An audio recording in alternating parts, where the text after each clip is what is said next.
derivative of trigonometric function. First is chain rule. The chain rule is a method for finding the derivatives of composite functions or functions that are made by combining one or more functions.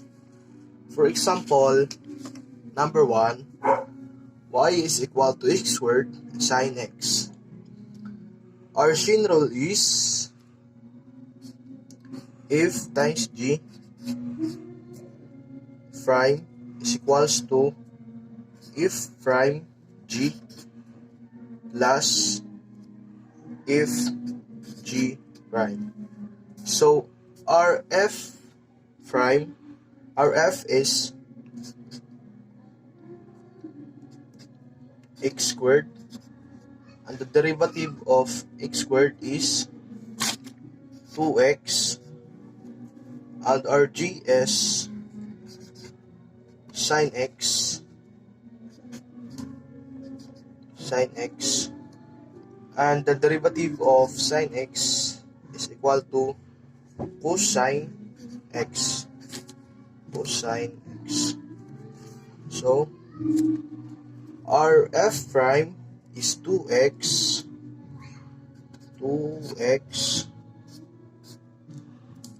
and our g is sine x plus our f is x squared, and our g prime is cosine x. So here is the final answer: 2x sine x plus x squared cosine x. So ito po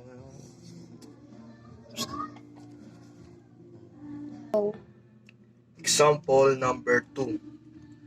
Y is equals to x cubed cosine x. So here's the derivative of dx equals to if prime g plus f g prime. So our f is x cubed, and our f prime, derivative of x cubed is 3x squared, and our g is cosine x, and the derivative of cosine is negative sine x. So our f prime is 3x squared, and our g is cosine x plus our f is x cubed, and our g prime is negative sine x. So is equal to, simplify natin, 3x squared cosine x minus x cubed sine x. Our final answer is x cubed 3 cos sine x minus x sine x. Here is the final answer. Rico. Our example number 3. F of x is equals to x cubed plus sine x plus 5 cosine x. So f prime x is equals to, derivative of x cubed is 3x squared plus the derivative of sine x is cosine x, and plus, ignore the 5, just focus on cosine x. So 5, derivative of cosine x is negative sine x. So here is the final answer. 3x squared plus cosine x minus 5 sine x. So here is the final answer. Iko. Product rule. The product rule says that the derivative of a product of two functions is the first function times the derivative of the second. For example, number 1, f of x is equal to cosine times x cubed. So f prime of x is equals to the derivative of cosine is sine, and x cubed. Product rule. The product rule says that the derivatives of a product of two functions is the first functions times the derivative of the second. For example, number 1, f of x is equals to cosine times x cubed. So, f prime of x is equals to sine. The derivative of cosine is sine times x cubed. And the derivative of x cubed is 3x squared. So, our final answer is negative 3x squared sine x times x cubed. Trigo. Example number 2, y is equals to secant times x squared. So y prime is equals to the derivative of secant is secant tangent. So x squared and x squared, and the derivative of x squared is 2x. So our final answer, 2x secant x squared tan x squared. So here is the final answer. Iko. Example number 3.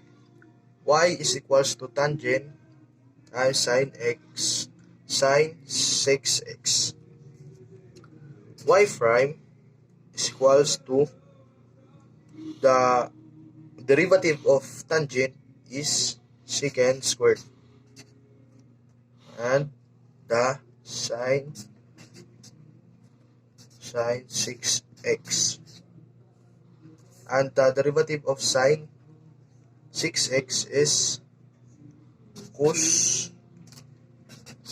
cosine, and 4 and 6x, derivative of 6 is 6.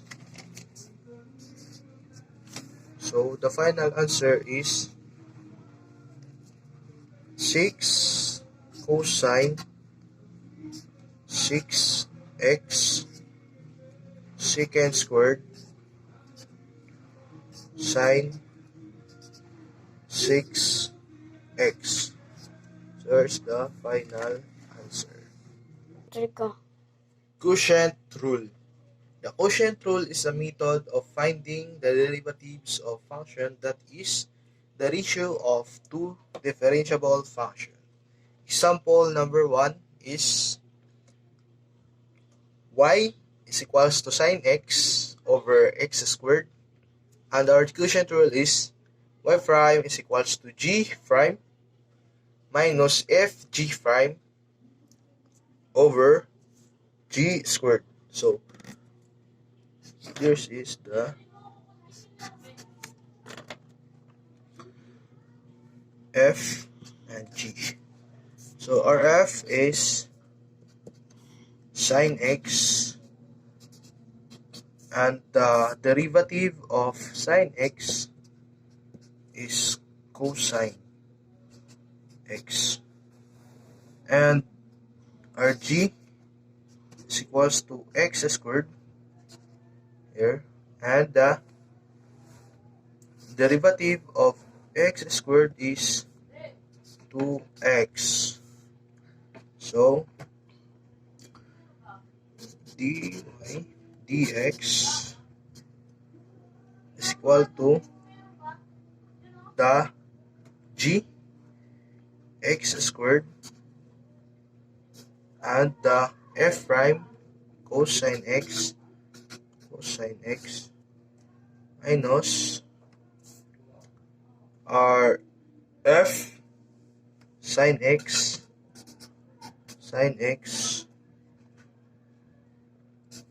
and our g prime 2x over our g squared x squared. So y prime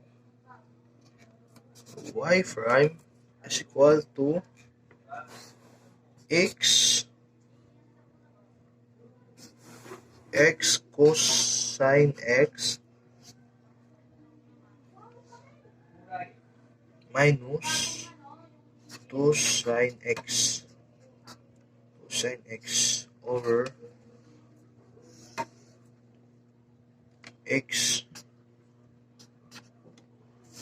raised to 4, and the final answer is y prime is equals to x cosine x minus 2 sine x over x cubed. So here's the final answer. Trigo. Example number 2, y is equals to 1 plus sine x over x minus tangent x. So apply the quotient rule. Y prime is equals to g f prime minus f g prime over g squared. So our f is 1 plus sine x, and the derivative of 1 is 0, and the derivative of sine x is cos sine x. So our g is x minus tan x, and the derivative of x is 1, and the derivative of tan x is secant squared x. So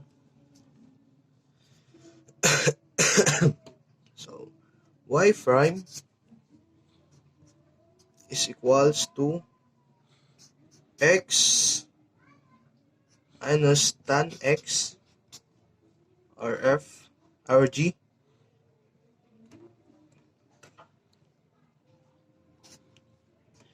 times cos sine x minus 1 plus sine x and 1 minus secant squared x over x minus tan x squared. So, here's the answer. So, derivatives of exponential function. So, nakikita nyo, dalawa. Comparison yan. So, kapag exponential function, ang base natin ay constant. So, for example, itong e. Yan. Yung e. So, Euler's number yan. Constant yan. So, exponential function yan. Yan ang exponential function. Ang exponential function, ibig sabihin, yung exponent niya ay isa lang. Like, nakikita nyo naman. Ito. Isa lang. So, sa kabila naman,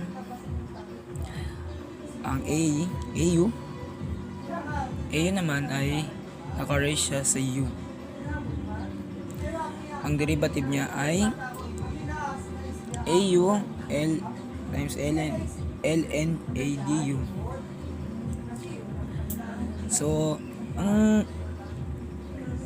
constant yan, yung base ay yung EU at AU. Yan yung base. Yan yung base ng dalawang yan. So, malalaman nyo mamaya kung paano natin siya masosolve at paano din natin magagamit yung formula. At malalaman nyo rin yung pinagkakaiba ng dalawang to. So, let's go. So, example natin ay find the derivative of e raised to 5x. So, ang u natin dyan is 5x. Yan ang u. Tapos, ang du din natin dito ay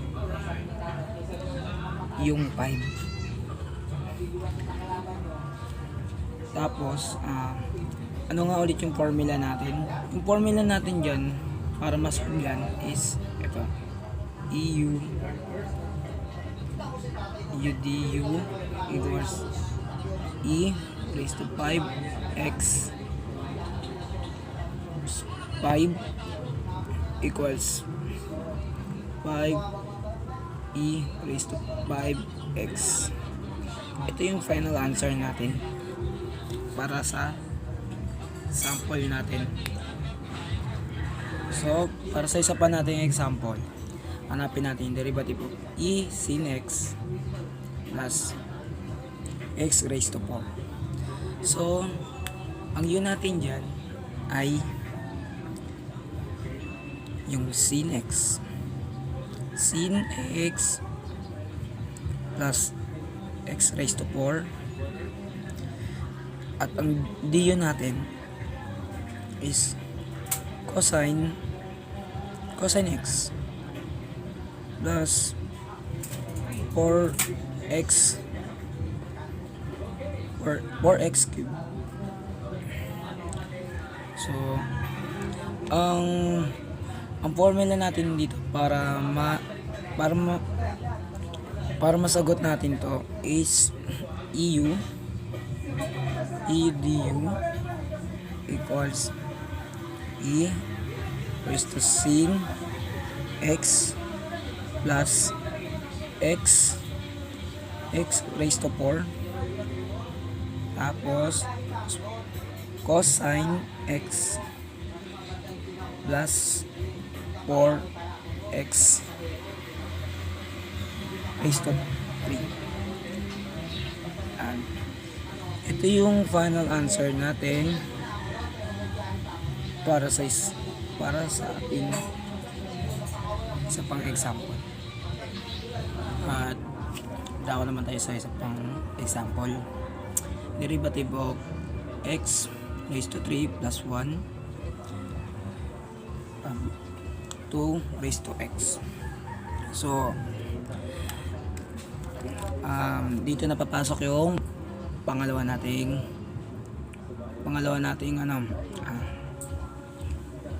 example, kung saan makikita nyo yung una kong pinakita na may dalawang klaseng half. So, ang u natin dyan ay x is to 3 plus 1. Ang du natin is 3x raised to 2. So, mapapansin natin na dalawa yung function nila dyan, which is ito yung u at ang 2 raised to x. Ito yung v. So, ang gagamitin natin dyan ay product rule. So ang v natin dito is yung 2 raised to x. So natatandaan nyo pa ba yung yung formula natin sa una, which is ito yon, yung formula natin. Derivative of dx au equals to ln a du. Yan yung derivative, yung formula natin. Yan yung formula na gagamitin natin para ma-solve natin yan. So, balik na tayo. Itong v, ito yung hindi siya, ito yung constant siya. Kasi yun nga, kung natatandaan nyo, hindi naman siya Euler's number. Kaya yun yung magiging v natin dyan. So, paano yan? Ganito lang yan. V, x, ay u pala u. Sorry, u. U, as derivative du, 1. As ang a natin dyan is 2. And gagamitin na natin yung formula, which is ito. Du, au, ln a, du, as derivative of 2 is to x ln 2 times 1. Yan. So, yan yung so, yun yung gagamitin natin. So, sasagutan na natin siya. Try lang muna natin.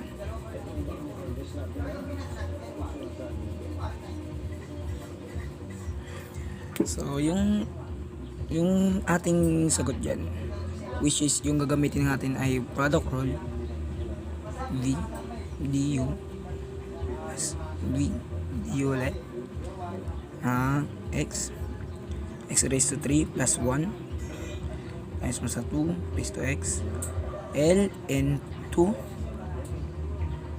plus 2 raised to x times 3x is to 2. Papansin natin yan sa dalawang yan. Yan na yung final answer. Pero, syempre mahaba. Kaya ang gagawin natin is ipa-factor natin para makuha natin yung pinaka-final answer. So, ito na yung pinaka-final answer para makuha natin. Which is 2 raised to x times x raised to 3 plus 1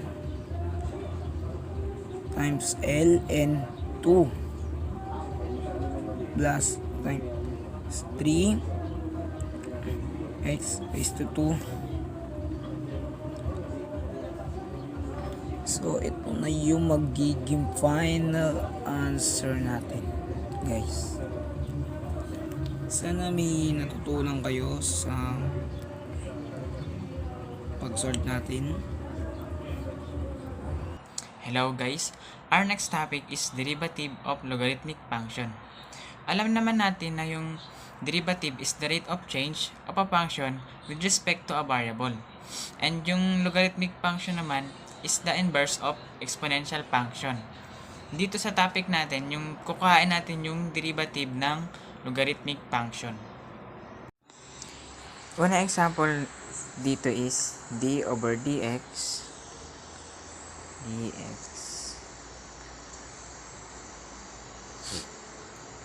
tapos ln x raised to 4. Ayan. So, dyan, okay, meron tayong dyan formula na sinusunod. Ayan, u prime over u. Yung u prime, yun yung derivative nung katabi ng ln. Tapos yung u na nasa ibaba, yun na mismo. Wala nang babaguhin. So, yung sagot sa dito is 4x cube. Yun yung derivative nung x4, diba?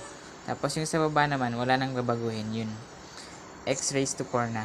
Tapos makita natin, pwede siyang mag-divide. Ayan. So, yung magiging final na sagot niya is 4 over x. Ayan. So, yan yung final na sagot or derivative. Next example natin is ito. d over dx and ln x cube plus 2x plus 4. Yan. So, ayan. Kuhain mo lang ulit yung yung derivative niyang nung katabi ng ln. Tapos, over mismo nung siya mismo. Yan. Basta kailangan lang yung derivative nun. Yan. 3x squared plus 2 over yun, yung hindi derivative x cubed plus 2x plus 4. So, ganun lang. Ganun lang kukuhain yung derivative ng ln.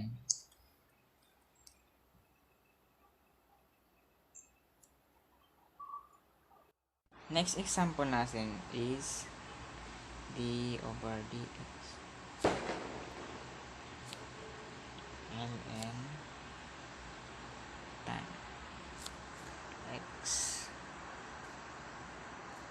Yan. So, dyan, madali lang din naman. Kukuhain mo lang din yung derivative niya, saka yung yung derivative niya lang.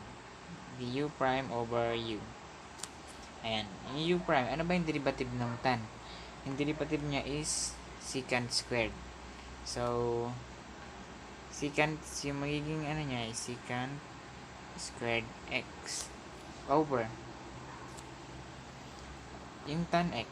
Ayan. Ayan. So, ayan na yung sagot. Secant squared x over tan x. Ayan yung derivative ng. Next example natin is logarit. Yung log naman na ginagamit sa logarithmic. Ayan. d over dx Ayan. Log 4 2x plus 3.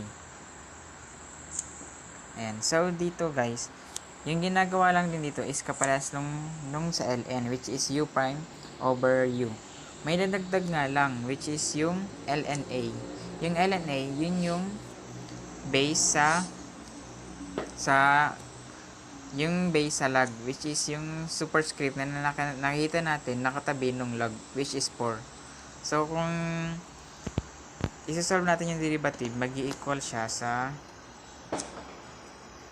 kuhain muna natin yung derivative nung nasa parenthesis, yung u prime. Ayan. 2x, yan, 2. Kasi diba, yan naman yung derivative nung 2x plus 3.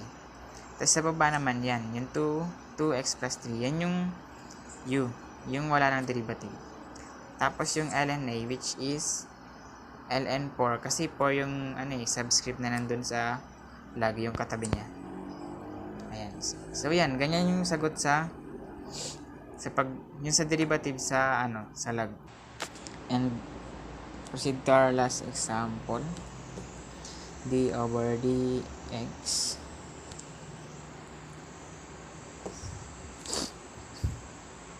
log 3 cotangent x Ayan. So, dyan, kaparas lang din yung formula sa log, which is u prime over u times ln a.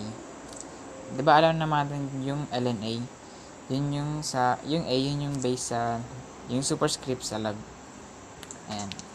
Yung equal niya, yung derivative, unahin mo natin yung u prime. Yung u prime, diba, yung derivative ng cotangent x, which is negative cosecant squared